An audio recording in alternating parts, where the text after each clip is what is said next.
Job, Kabanata 42. Ito naman ang sagot ni Job kay Yahweh. Alam kong ang lahat ng bagay ay kaya ninyong gawin at walang makakapigil sa lahat ng inyong balakin. Itinatanong ninyo, sino akong nangahas na kayo'y pag-alinlanganan? Gayong ako na may walang nalalaman.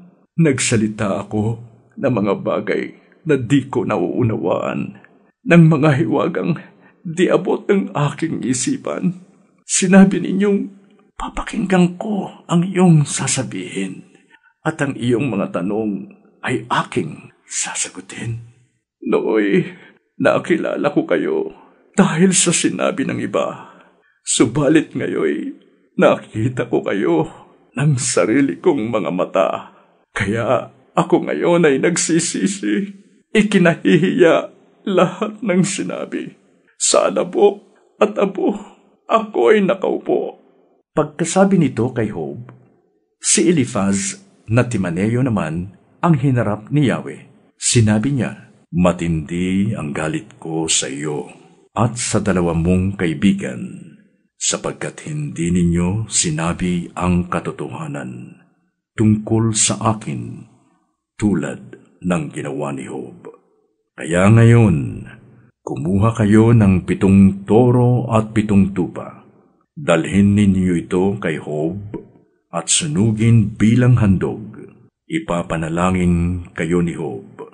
Siya lamang ang papakinggan ko para hindi na kayo pagbayarin sa inyong kahangalan. Dahil sa hindi ninyo paglalahad ng buong katotohanan tulad ng ginagawa niya. Ganoon nga ang ginawa nina Elifaz na Timaneo, Bildad na Suhita, at Zophar na Naamita. At ang panalangin ni Job ay dininig ni Yahweh. Ang kabuhayan ni Job ay ibinalik ni Yahweh sa dati, nang ipanalangin nito ang 3 kaibigan. At dinoble pa ni Yahweh ang kayamanan ni Job. Lahat ng kapatid nito, mga kamag-anak at kakilala ay dumalaw sa kanya at nagsalo-salo sila. Bawat isa'y nakiramay sa nangyari sa kanya at nagbigay ng salapi at singsing na ginto. Ang mga huling araw ni Job ay higit na pinagpala ni Yahweh.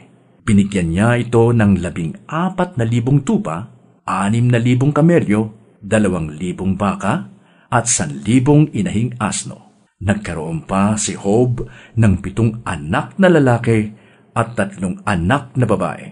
Ang pangalan ng mga babae ay Jemima, Kizia, at Keren Hapuk. Ang mga anak na babae ni Job ang pinakamaganda sa buong lupain. Pinamanahan din niya ang mga ito tulad ng mga anak na lalaki. Si Job ay nabuhay pa ng 140 taon. Inabutan pa siya ng kanyang mga apo sa ika-4 na salinlahi. Matandang matanda na siya nang mamatay.